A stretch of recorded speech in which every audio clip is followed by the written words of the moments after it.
Alors, il y a une dernière chose que je voudrais vous dire sur Monsieur Georges Vacher de la Pouge.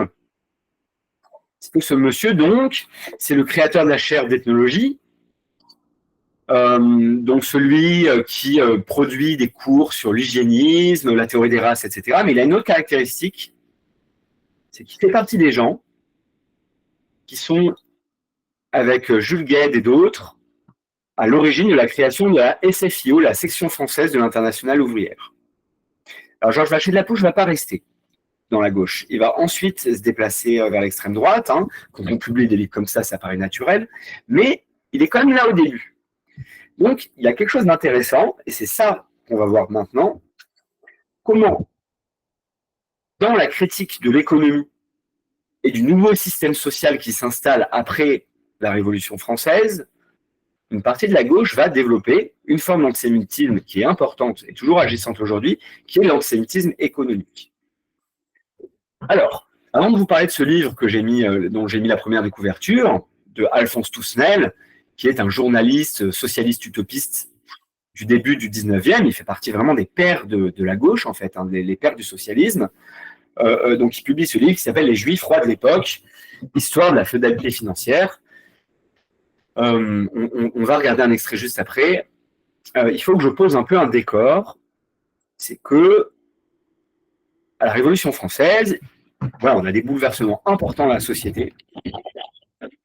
D'abord, le système social qui était installé avant la Révolution, c'était, vous le savez, le féodalisme, donc basé sur le pouvoir des seigneurs et la royauté, etc.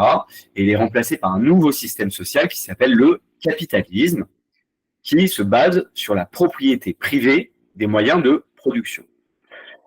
Le début du 19e siècle, c'est des bouleversements très importants dans la société à travers l'exode rural. Donc on a des milliers et des milliers de paysans qui vivaient de l'autoproduction, du travail de la terre, qui vont se déplacer en ville pour travailler à l'usine. Et il y a une question qui s'installe chez les ouvriers comme chez les intellectuels, c'est la question, mais finalement, avant on avait un roi, on lui a coupé la tête et on pensait que les temps seraient meilleurs, on pensait que la vie serait plus belle et qu'on serait plus libre et égaux. Et finalement, il y a une autre domination qui est celle du travail, la cadence, les cadences forcées, la rentabilité, l'argent, le salariat. Finalement, on a remplacé une domination par une autre. Et ce courant qui critique ce nouveau système social, qui est le capitalisme, donc développe des outils pour expliquer ce qui va mal.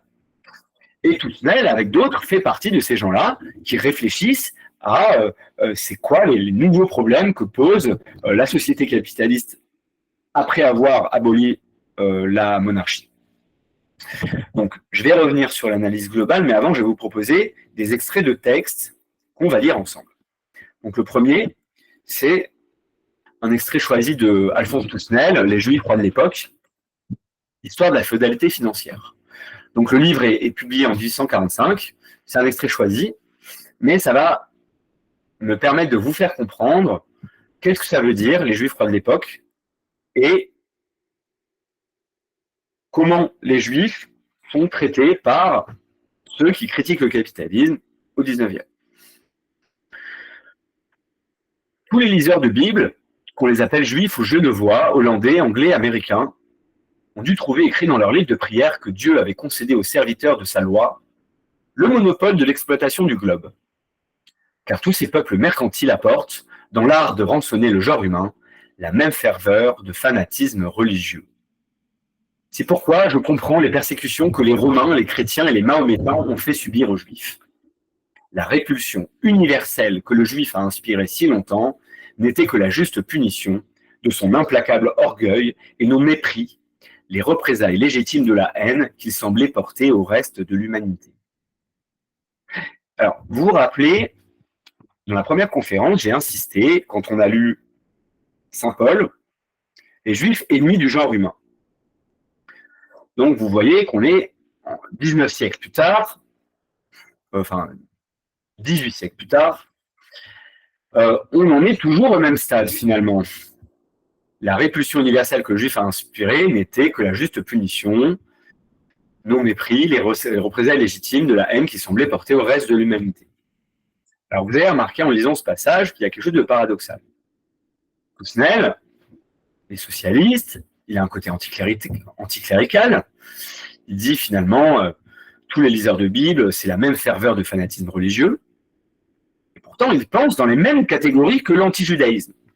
Donc, c'est dire que même chez ceux qui commencent à développer une critique du pouvoir de la religion, puisque ça allait avec la critique de la monarchie, évidemment, eh bien, ils restent socialisés, ils ont grandi, ils restent imprégnés de ce cadre de pensée. Finalement, le juif, c'est lui le problème. Il y a cette phrase très forte, hein, je comprends les persécutions que les Romains, les chrétiens, les Mahométans ont fait subir aux Juifs. Alors, les Mahométans, c'est un vieux mot, enfin, c'est un mot qui est utilisé pour dire les musulmans, donc ceux qui suivent Mahomet, donc le prophète Mohammed. Ce qui est intéressant, c'est le début. Tous les liseurs de Bible, qu'on les appelle juifs ou genevois, hollandais, anglais, américains, sont inspirés par Dieu pour exploiter le globe. Alors, pour Kuznel et les autres, on va le voir après, juifs, genevois, hollandais, anglais, américains, finalement, sont des synonymes. Vous le savez, on a souvent désigné les Anglais comme ceux qui ont inventé le capitalisme à partir de la production de laine de mouton et du développement de l'industrie textile avec les exportations, etc. Les Hollandais également.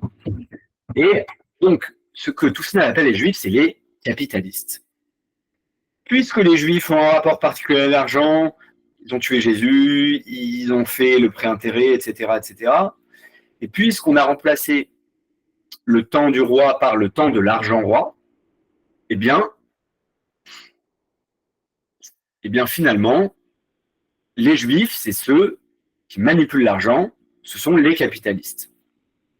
C'est un peu rapide ce que je dis là, mais vous allez voir que finalement, ce n'est pas très éloigné de la manière dont plusieurs penseurs de gauche pensent l'anticapitalisme ou la critique de l'économie au 19e. Pour vous en convaincre, j'ai choisi un extrait de Karl Marx. Alors, c'est un texte qui s'appelle « De la question juive », qu'il écrit en 1844. Donc Marx a 25 ans quand il écrit. C'est un texte auquel Karl Marx va lui-même contredire. On ne peut pas du tout dire que Karl Marx luttait contre l'antisémitisme, hein, ce serait faux de le dire. Il y a des enjeux, je pense, psychologiques dans la manière dont il écrit à ce moment-là, puisque Karl Marx est est issu d'une famille d'origine juive. Son père était juif et s'est converti au protestantisme pour s'élever dans la hiérarchie sociale, car il ne faisait pas bon être juif quand on voulait devenir avocat ou un poste d'influence dans la société allemande. Par ailleurs, Marx c'est un homme de son temps, et c'est ça que je voudrais vous faire voir avec le passage qu'on va lire ensemble. Mais son œuvre magistrale, qui est Le Capital, ce n'est pas une œuvre antisémite. Mais voilà, quel est le langage qu'il utilise? Donc ça, c'est un extrait choisi de la question juive. Quel est le fond profane du judaïsme? Le besoin pratique, l'utilité personnelle. Quel est le culte profane du juif? Le trafic. Quel est son dieu profane? L'argent. Eh bien, en s'émancipant du trafic et de l'argent, par conséquent du judaïsme réel et pratique, l'époque actuelle s'émanciperait elle-même.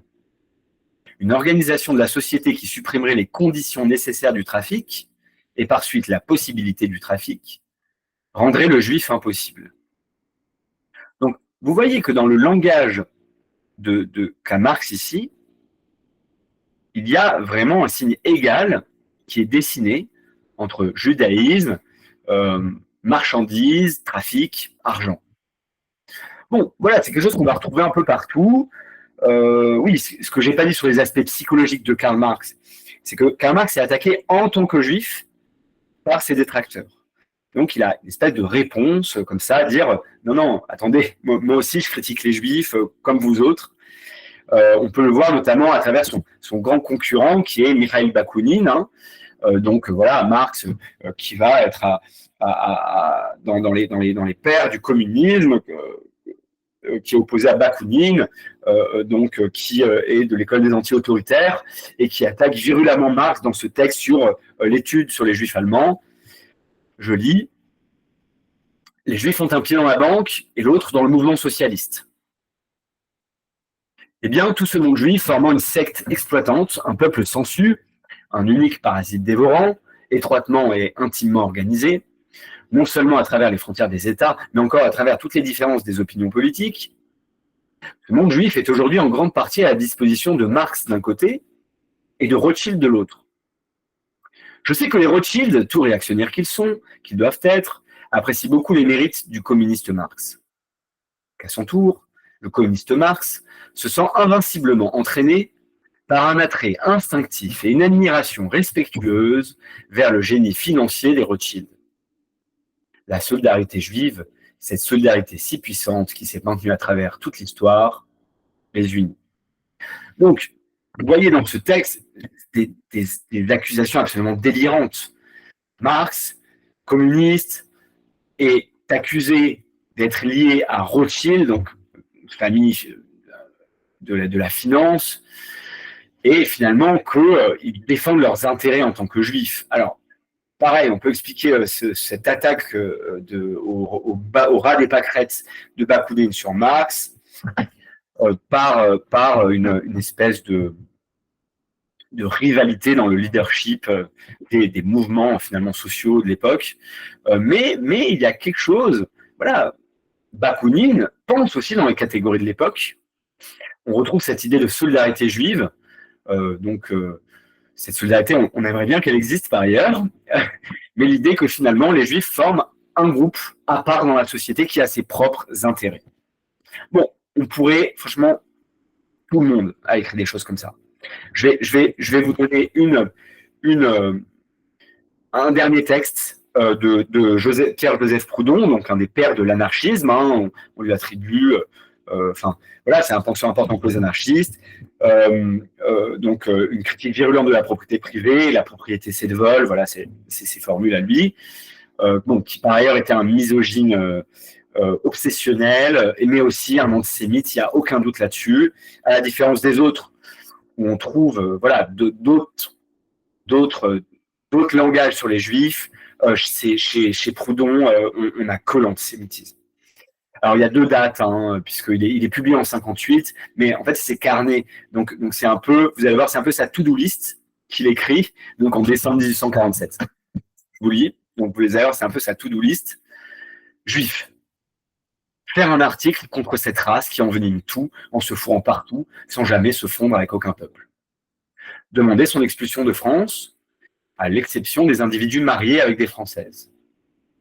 Abolir les synagogues, ne les admettre à aucun emploi, poursuivre enfin l'abolition de ce culte. Ce n'est pas pour rien que les chrétiens les ont appelés déicides. Le juif est l'ennemi du genre humain. Encore cette phrase. Il faut renvoyer cette race en Asie ou exterminer. Par le fer, ou par le feu, ou par l'expulsion. Il faut que le juif disparaisse. Tolérer les vieillards qui n'engendrent plus, travail à faire. Ce que les peuples du Moyen-Âge haïssaient d'instinct, je le hais avec réflexion et irrévocablement. La haine du juif comme de l'anglais doit être notre premier article de foi politique. Donc, on est même étonné de l'intensité du langage. C'est un pamphlet génocidaire. Proudhon, qui est absolument anticlérical, irrévérencieux envers les chrétiens, n'hésite pas à dire ce n'est pas pour rien que les chrétiens les ont appelés déicides. C'est-à-dire que le penseur de l'anarchisme, à travers l'antisémitisme, trahit ses propres convictions. À la fin, peut-être, vous serez étonné de voir la haine du juif comme de l'anglais, doit être notre premier article de foi politique. Donc, l'anglais, c'est le capitaliste. Parce que juif et capitaliste veulent dire la même chose. Les juifs sont les gens qui manipulent l'argent. C'est comme ça que la gauche construit ce langage. Voilà, jusqu'à l'affaire Dreyfus. Alors, on pourrait en lire, mais beaucoup. On ne va pas faire Louise Michel, par exemple, donc héroïne de la Commune, penseuse importante aujourd'hui. Voilà, c'est plus complexe, mais Louise Michel aussi pense avec ces catégories. Elle parle du veau d'or, elle parle de l'acquisitivité des juifs, etc. Alors, l'antisémitisme économique, donc là, je vous ai parlé de la gauche, mais ne vous inquiétez pas, on va quand même parler de l'extrême droite, hein, parce que il va se passer quelque chose à la fin du 19e, c'est que la gauche et l'extrême droite vont clarifier leur projet politique, et je vais en parler juste après. Bon. Alors, l'antisémitisme économique, comment ça marche? À travers les 4 petits textes là qu'on a vus, je pense qu'on est prêt pour donner quelques pistes, quelques idées pour comprendre comment on passe de la critique du pouvoir et de l'économie, qui est absolument légitime. Il y a véritablement oppression des travailleurs, il y a vraiment le salariat, l'exode rural, c'est des conditions extrêmement dures, hein. La mine, l'usine, le travail le week-end, il n'y a pas de droit du travail, on travaille jusqu'à 14 heures par jour, on travaille dès l'enfance. Donc il y a évidemment une critique à faire, hein, du capitalisme, mais là, les termes dans lesquels elles sont posées, elles conjuguent plusieurs problèmes. Le premier, c'est ce que j'appelle une personnification du capitalisme.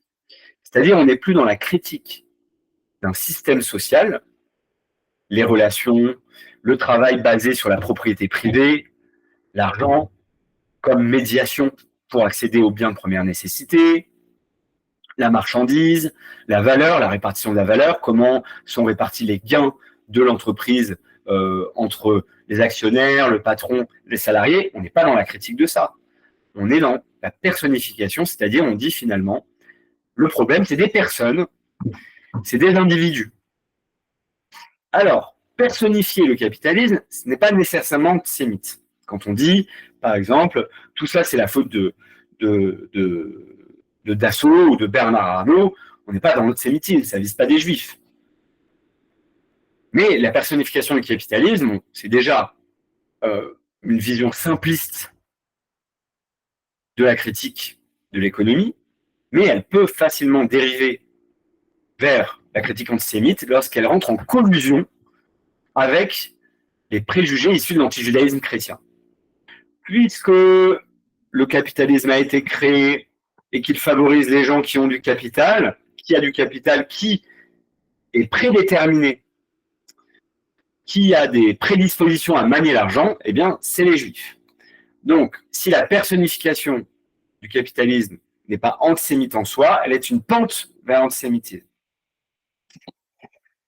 Et la deuxième piste qu'on va aborder, c'est ce que j'appelle la focalisation sur la finance. Alors, qu'est-ce que je veux dire par là? La focalisation sur la finance, c'est l'idée qu'il existerait d'un côté un bon capitalisme, celui qui est productif, le travail, crée des biens à échanger comme des voitures ou des canettes, etc. Et un mauvais capital qui serait celui de la finance, une espèce de capital parasite abstrait. Cette différence donc entre capital concret et capital abstrait, elle mène certains à gauche à critiquer uniquement la finance. Quand on critique la finance, c'est pas antisémite évidemment, on peut très bien critiquer les actionnaires, etc. Eh bien, déjà, on commet un peu une erreur, parce qu'il ne peut pas y avoir de finance sans production. L'un ne va pas sans l'autre. Le capital financier ne peut exister sans le capital industriel. Donc, on a une inefficacité de la critique d'un côté, mais surtout, on a une abstraction. On a quelque chose d'abstrait qui se produit. Cette abstraction, finalement, c'est sur ça que va se focaliser, c'est sur ça que va s'arrimer l'antisémitisme. Alors, pour comprendre ça, je vais utiliser un document complètement anachronique. On va lire Henry Ford, donc patron des usines Ford aux États-Unis, antisémite virulent, pro-nazi. Donc, vous savez, il va diffuser les théories nazies aux États-Unis, il va faire traduire les protocoles des sages de Sion en anglais, et il va les diffuser parmi tous ses ouvriers. Il va jouer un rôle politique important dans les années 20 et les années 30. Donc, Henry Ford, il a un journal qui s'appelle Dearborn Independence, et il écrit cet article Ford Ideals, donc les idéaux de Ford, que je vais vous lire donc en 1922, et qui permet de comprendre ce que j'appelle la focalisation sur la finance. Le problème de la focalisation sur la finance. Alors, je vous lis Henry Ford. Les employeurs et les employés ont un intérêt commun contre les capitalistes spéculateurs. Ces capitalistes internationaux savent que, s'ils parviennent à diviser patrons et salariés et ainsi casser l'industrie, ils peuvent contrôler le terrain. Et le plus triste dans cette affaire est que beaucoup d'employeurs et de travailleurs jouent aveuglément la partie de leur ennemi commun. C'est quand on parle de travail et de capital que nous voyons les lignes de classe apparaître, avec les préjugés et les antipathies. Les deux groupes opposés se regardent de trop en tant qu'individus et imaginent trop de mauvaises choses vis-à-vis de l'autre. Quand on cesse de parler de travail et de capital et qu'on commence à considérer l'industrie, alors travail et capital abordent la même chose, ce dont ils dépendent tous deux pour leur survie. Quand deux hommes sont sur un bateau au milieu du lac, leur intérêt commun, peu importe leurs différences personnelles, est l'intégrité du bateau. Alors, plusieurs choses. Ce texte, on ne peut pas dire, enfin, je ne vois pas d'éléments qui me permettent d'affirmer que c'est un texte antisémite. Mais retenez deux expressions qu'on va revoir bientôt. L'expression capitaliste spéculateur et l'autre expression capitaliste international. Capitaliste international. Au pluriel ici. Retenez juste ça. Voilà.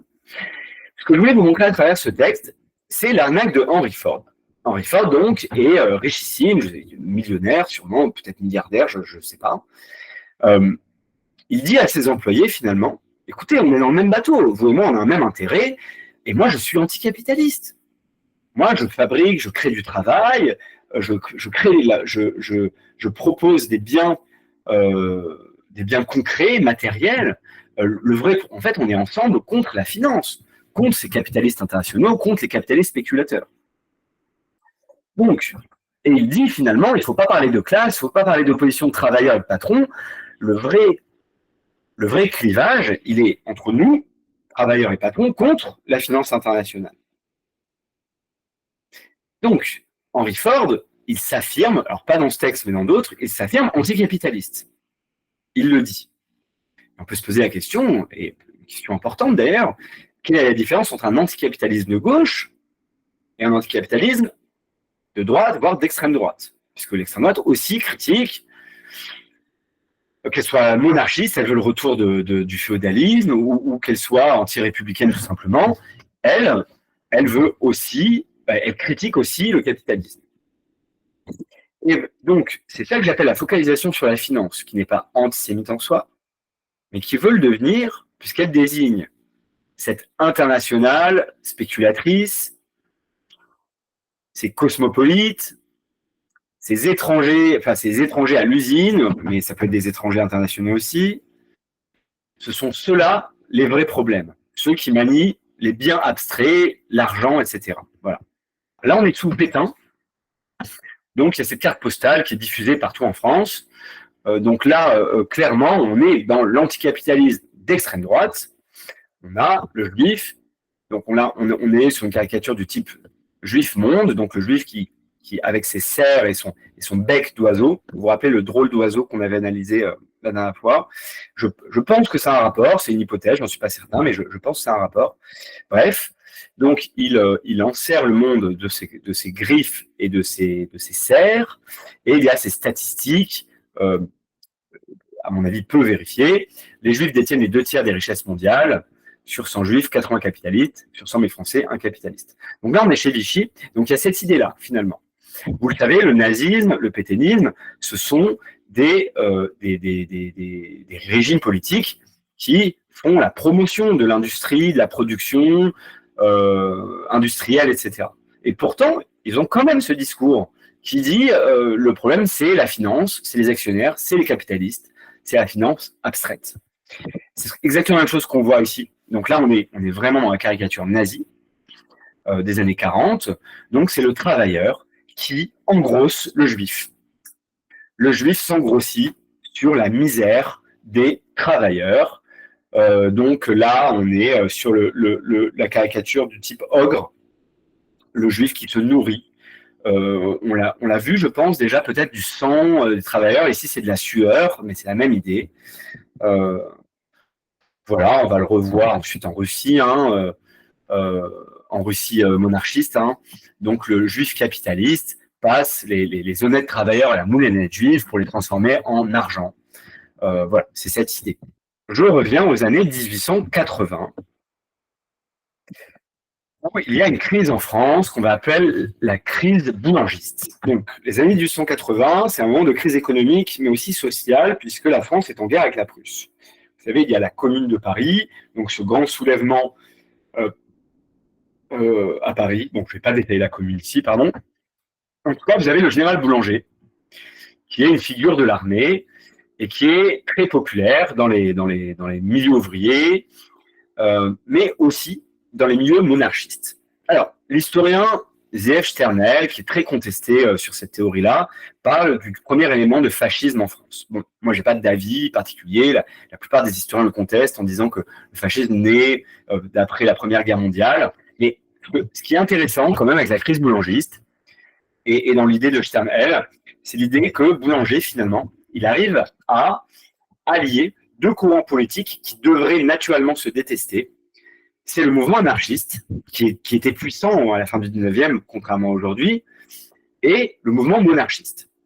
Ça paraît complètement fou de se dire que ceux qui refusent tout pouvoir par le haut s'allient à ceux qui veulent le pouvoir absolu d'un monarque unique.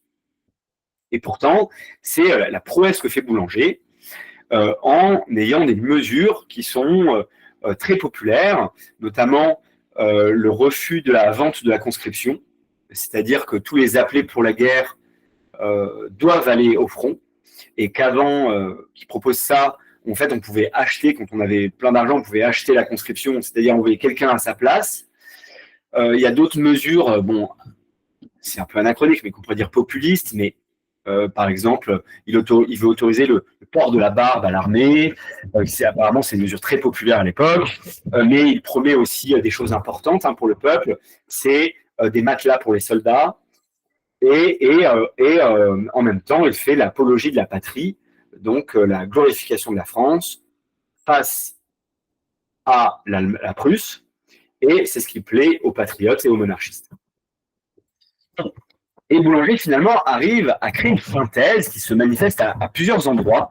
La crise boulangiste en est un des symptômes, et il y en a d'autres encore, de ce milieu qui s'appelle socialiste et qui est, en fait, réunit tous les gens critiques du capitalisme, de la République, avec des positions très diverses. Une figure de ces critiques, c'est ce monsieur qui s'appelle Édouard Drumont.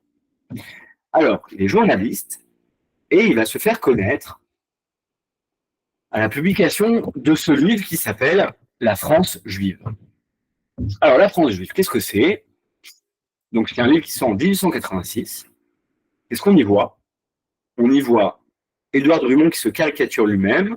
Vous reconnaissez le costume, c'est un costume de croisé, mais pas n'importe quel croisé, c'est Saint-Georges. Saint-Georges, c'est le patron des croisés. Vous l'avez sûrement déjà vu cette image, Saint-Georges terrassant le dragon, c'est-à-dire le mâle. Ici, ce n'est pas le dragon, c'est le juif. Donc le juif, teint blafard, les traits déformés. Édouard Drumont terrasse donc le juif et l'étape de la loi, et bien sûr, de sa main sort une bourse, on l'a vu, c'est habituel dans la caricature anti-juive, puis antisémite. Et donc, la France juive, c'est l'idée que finalement, tous les malheurs de la société seraient dus aux juifs. On a dans la France juive quelque chose d'assez nouveau. L'idée, il y a plusieurs idées qui sont émises. D'abord, c'est l'idée que, en fait, la Révolution française, finalement, est une catastrophe, puisque la situation aujourd'hui, l'oppression des travailleurs, les malheurs dans la société, les guerres, sont dus finalement à cette révolution. Et vu que les Juifs ont profité de la révolution, est-ce que ce ne serait pas eux finalement qui l'auraient déclenché? Alors c'est pas Édouard Drumont qui crée cette théorie complotiste, c'est l'abbé Baruel et puis qui va être relayé par d'autres, mais la France juive lui donne vraiment une caisse de résonance. Donc, avec la France juive, donc, qui est publiée de mémoire, plus de 60 000 exemplaires la première année, et dans les années qui suivent, on aura plus de 200 000 exemplaires, donc c'est un succès absolument énorme. On a des ligues qui se créent autour de ce projet, finalement, qui est d'éradiquer la juiverie, les juifs de France qui ont pris trop de place. Alors la France juive compile en fait toutes les représentations et toutes les accusations qui sont faites des juifs depuis le Moyen-Âge, depuis l'Antiquité même, l'antisémitisme racial évidemment, et l'antisémitisme économique du courant socialiste dont Drummond se revendique d'ailleurs. Et je vous ai dit, il se crée des ligues. Donc, par exemple, la Ligue nationale antisémitique de France de Drummond, vous voyez ce tract qui est distribué. Qu'est-ce qui est écrit? En 1789, les Juifs sont arrivés pauvres dans un pays riche. En 1889, les Juifs sont les seuls riches dans un pays pauvre. La rhétorique, c'est celle-là. Puisque les Juifs ont été émancipés et qui sont mélangés parmi nous, étant donné que les Juifs ont profité de la Révolution, eh bien, c'est que ce doit être eux qui l'ont organisé. Les Juifs ont donc un plan contre la monarchie.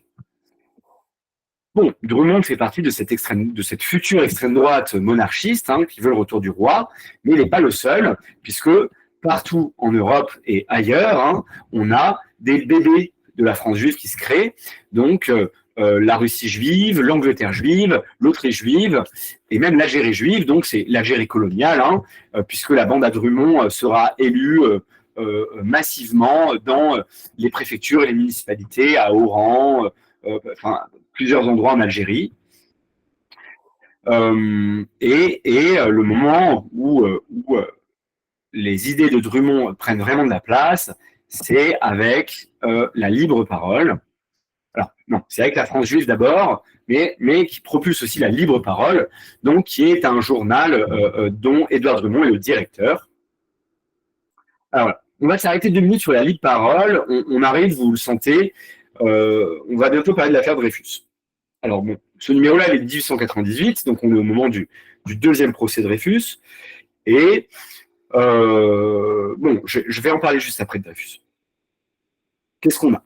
On est sur le thème du juif monde, donc le juif qui a un projet de domination, donc il enserre le monde avec ses mains et ses pieds, il a l'air pauvre, mais en fait il est riche, puisque de l'argent dégueule de ses poches, de ses mains, de ses pieds, etc. Remarquez le titre, La Libre Parole, donc c'est le journal qui révèle tout haut ce que les gens pensent tout bas, donc en fait, qu'est-ce que ça veut dire ce titre? C'est l'idée, on ne peut plus rien dire, on ne peut pas dire les choses, mais nous, on ose le faire, on dit les choses telles qu'elles sont, et tout juste en dessous de la libre parole, donc ce slogan, la France aux Français. Je vais y revenir juste après. Et tout en bas, vous voyez de cette caricature, leur patrie. Donc, les Juifs sont désignés comme des éléments extérieurs à la nation française. Donc, c'est ce qui fait référence, en fait, qu'on peut associer à ce slogan, la France aux Français. Il faut rendre toute la gloire à la France en restaurant la monarchie et en expulsant les Juifs qui ont dénaturé la vraie France. Bon, c'est on manie des références dans tous les sens, mais on a voilà ce genre d'accusation, donc ce tract qui est distribué en Algérie, tract de la libre parole, français et française, la France aux Français, pardon. La révolution est à refaire, Français refaisons-la ensemble. Tous unis, montons à l'assaut de la nouvelle Bastille, celle de la féodalité financière juive, inspiratrice et commanditaire du communisme. Donc là, il y a une attaque claire contre le communisme qui serait accusé, qui est accusé d'être un projet juif, et on a cette idée donc finalement les Juifs en même temps sont derrière la finance et en même temps derrière le communisme. C'est l'idée de la modernité qui est derrière ça. C'est-à-dire que les Juifs, en même temps, organisent l'industrie et oppriment les travailleurs, les bons Français, etc. Et en même temps, ils amènent le communisme pour proposer un projet qui vient remplacer la monarchie.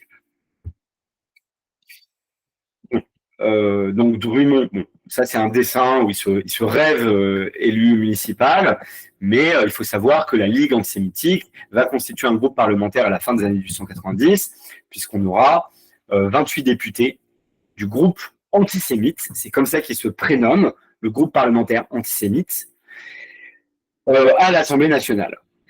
Donc je finis sur la Ligue nationale antisémitique de France, la LNAF. Vous avez son délégué général qui raconte un peu le projet. donc c'est M. Jacques Debié qui s'exprime dans le journal La Petite République. Nous sommes des socialistes nationaux, puisque, en attaquant la finance internationale, nous voulons la France aux Français. Donc vous voyez, finance internationale, juiverie, judaïsme, ça, ce sont des synonymes. Mais pour Jacques Debié et Édouard Drumont, il y a une différence quand même avec les gauches d'avant. Les communistes, ils sont internationalistes.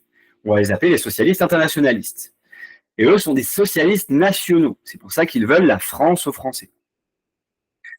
Et le clivage, c'est là qu'il va se passer durant l'affaire Dreyfus, je vais en parler juste après, et on va finir ce chapitre sur ça. Les socialistes nationaux vont former l'extrême droite et les socialistes internationalistes vont devenir la gauche. Mais cela, c'était une société qui se côtoyait, qui se fréquentait, qui échangeait des idées ensemble. Bon, dernier élément de cette époque, qui est extrêmement antisémite, ouvertement, une époque, cette affiche elle est intéressante parce que, je vous l'ai dit la dernière fois, c'est l'époque où en fait on se revendique antisémite. Antisémite, c'est un mot positif. Antisémite, ça veut dire je me bats pour la justice sociale, ça veut dire je me bats pour l'égalité des droits, je me bats contre la finance, etc. Lisons le mot de Adolphe Villette, donc, qui est candidat aux législatives de 1889. Donc son affiche, c'est électeurs, les Juifs ne sont grands que parce que nous sommes à genoux. Levons-nous. Ils sont 50 000 à bénéficier seuls du travail acharné, sans espérance, de 30 millions de Français devenus leurs esclaves tremblants. Il n'est pas de question de religion. Le Juif est d'une race différente et ennemie de la nôtre. Le judaïsme, voilà l'uni. En me présentant, je vous donne l'occasion de protester avec moi contre la tyrannie juive. Faites-le don, quand ce ne serait que pour l'honneur. Donc vous voyez le langage, c'est vraiment l'idée de la justice sociale qui est prônée. Et sur le dessin, donc on voit le vrai français avec sa francisque, qui sera le symbole de Pétain. Ensuite, donc le gaulois qui tient de sa main le veau d'or, qui est l'espèce de preuve. Vous savez, c'est un mythe biblique. À un moment, les Juifs se sont égarés, se seraient prosternés devant un veau d'or, une statue en or, et puis après auraient reconnu Dieu, etc. Mais là, le Gaulois, donc, il a coupé la tête du veau d'or, et de la couronne du veau s'échappe le banquier juif. Et il piétine, donc, ce Gaulois, le Talmud, donc les tables de la loi Talmud, là, qu'on voit ici, et une bourse d'argent qui est aussi un symbole du judaïsme. Donc, cette époque-là, c'est vraiment un moment d'agitation. C'est dans ce terreau-là qu'arrive l'affaire Dreyfus.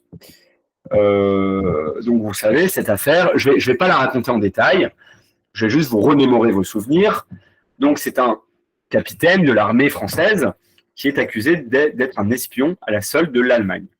Bon, c'est l'affaire du bordereau qui est retrouvé dans une corbeille et montré comme la preuve qu'il y a un traître au sein de l'armée, et c'est Dreyfus qui est désigné. Alors, en fait, les plans que Dreyfus aurait soi-disant transmis à l'Allemagne n'ont aucun intérêt. Ils sont connus, en fait, puisque les Allemands, enfin, les Français avaient organisé une visite de l'artillerie, ou je ne sais plus quelle pièce, je ne sais plus quelle arme. Donc, en fait, les plans n'ont aucun intérêt. Et par ailleurs, ce n'est pas Alfred Dreyfus le coupable, donc c'est Esterhazy. Je pense que vous connaissez cette histoire. Mais en tout cas, il y a un complot qui est fomenté contre Dreyfus et tout le monde est au courant au sein de l'appareil d'État. Mais comme Dreyfus est juif, il y a un silence. Et ce silence permet l'expression d'un déchaînement complètement fou. Donc, on a eu quelques images datées de cette période, de 1892,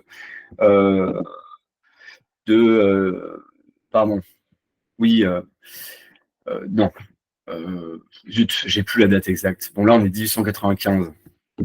1895. Bon, 1895. Jusqu'à donc 1906, la réhabilitation de Dreyfus. Bon, un peu, ça va se calmer un peu avant. Bref, on a un antisémitisme qui va se déchaîner partout. Ici, on a à Saint-Étienne un appel à la solidarité française. Qu'est-ce que c'est la solidarité française? C'est répertorier et diffuser les noms, les adresses, les professions l'état civil et les actes d'association de tous les juifs de Saint-Étienne et de la Loire. Donc voilà, pourquoi? Pour restaurer la France aux Français, le juif, voilà l'ennemi. Donc c'est un moment, voilà, tout le monde se déchire sur cette question des juifs en fait. C'est au cœur de l'actualité. Il y a cette image de Carandache assez connue où on a une famille paisible là-haut. Surtout ne parlons pas de l'affaire Dreyfus en haut. Ils dînent calmement. Donc c'est le dîner en famille. Et l'image d'en dessous, ils en ont parlé et tout le monde se tape dessus. Oui, c'est l'ambiance de l'époque et qui est le débat public en fait agite cette question extrêmement fort. On le voit puisque des journaux qui n'étaient pas forcément spécialement antisémites comme le Gros Lot en fait diffusent des images antisémites, clairement antisémites. Ici donc vous reconnaissez Dreyfus avec cette pancarte internationalisme. Donc les faux Français, ceux qui menacent la France, etc. Et Dreyfus est mis en scène, vous le reconnaissez, comme Judas. Il vend la France d'une main pour récupérer une somme de l'autre. Il a un gros nez, il est montré de profil, et on lui fait dire en bas, dans le petit papillon, moi aussi, je fais ma petite commerce internationaliste, et puis après. Bon, c'est pas moi qui fais l'accent, c'est le texte du Gros Lot qui veut ça. Et derrière Dreyfus, qu'est-ce qu'on voit? Basile Gued, donc c'est le pseudonyme de Jules Gued, et Jean Jaurès, qui sont accusés d'être des collecto-socialistes internationaux sans patrie. Donc, les socialistes internationalistes, qui est censé être un projet juif, est accusé d'être anti-France. Bon, je vous passe toutes les unes de la libre parole, il y en a une tripotée. Ce qui est intéressant dans celle-ci, Édouard Drummond se caricature en train de remettre le rat juif aux égouts. Et en bas, il y a écrit à propos de Judas Dreyfus. Donc, c'est cette réactivation de la figure du traître qui est mis en avant. Bon, le déchaînement anti-juif, il est massif. On a des marques de bonbons et d'alcool qui naissent. Donc ici, c'est cette étiquette pour de l'absinthe anti-juive. On a une collection de cannes anti-juives que vous pourrez admirer au musée de Dreyfus à Médan, par exemple. Où je travaille demain d'ailleurs, bref, peu importe. Et évidemment, donc, les accusations de traîtrise qui font légion dans la presse. Là, on voit Alfred Dreyfus caricature en serpent, donc l'animal de la traîtrise, qui a fait croquer la pomme à Ève, etc. Rothschild en pieuvre, avec ses tentacules, il tiendrait les institutions. Je sais que c'est Rothschild, parce que Rothschild Monsieur Rothschild de cette époque est borgne. Il est moqué, et finalement tous les Dreyfusards, tous ceux qui vont défendre Dreyfus, vont être caricaturés de manière complètement animalisée. Cette affiche est absolument immonde. C'est Émile Zola, qui est, après la lettre J'accuse, donc qui est caricaturé en porc, et il peint la carte de France avec du caca international. Et son pot, ce sont ses livres. Voilà, donc c'est un peu l'ambiance. Bref. Bon. Cette époque est riche en caricatures antisémites. J'en fais une dernière. C'est Rothschild qui enserre le monde avec ses griffes. Il a une couronne veau d'or sur la tête. Et voilà, donc il y a une espèce de soleil jaune derrière lui avec écrit Israël. Donc, à travers Rothschild, on personnifie le capitalisme, les juifs, c'est vraiment les juifs. On voit les cercles qui entourent la France et l'Europe, et surtout la France ici. Voilà. Bon, il faut savoir que cette idée-là, en fait, elle est présente partout en Europe.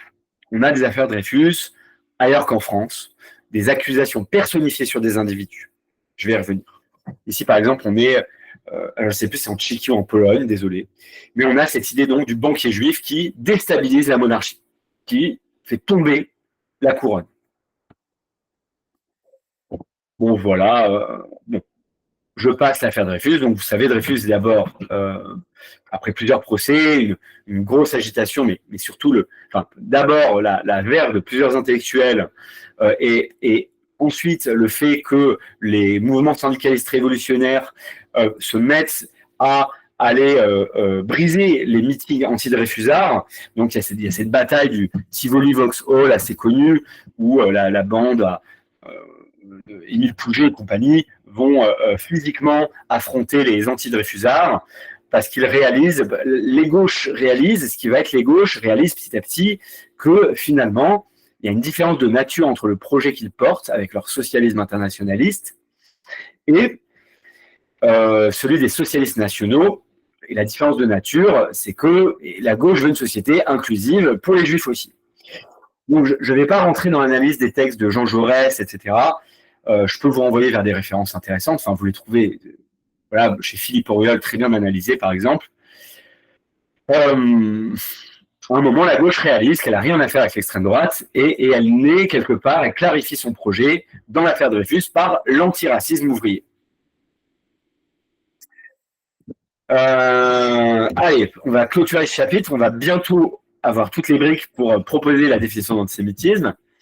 Donc, ce que j'appelle antisémitisme économique, c'est d'abord une explication aux changements sociaux et économiques. Vous savez, on passe du feudalisme au capitalisme, et donc c'est une critique de ce nouveau mode de domination. Il est partagé par l'ensemble des courants politiques. Et il y a quelque chose qui est important, c'est que, en fait, ce qu'on appelle socialisme au 19e, ça n'a rien à voir avec aujourd'hui. Les catégories gauche-droite, elles se forment à ce moment-là. Et c'est assez troublant de voir les sociétés intellectuelles. Enfin, vous avez des gens qui sont résolument à gauche, il n'y a aucun doute. Par exemple, Léon Blum, qui, quand il est critique littéraire, en fait, il adore Maurice Barrès, qui est un des penseurs de l'extrême droite. Et notamment, il adore ce livre, Les Déracinés, donc de ces paysans qui quittent la campagne pour aller s'installer en ville, etc.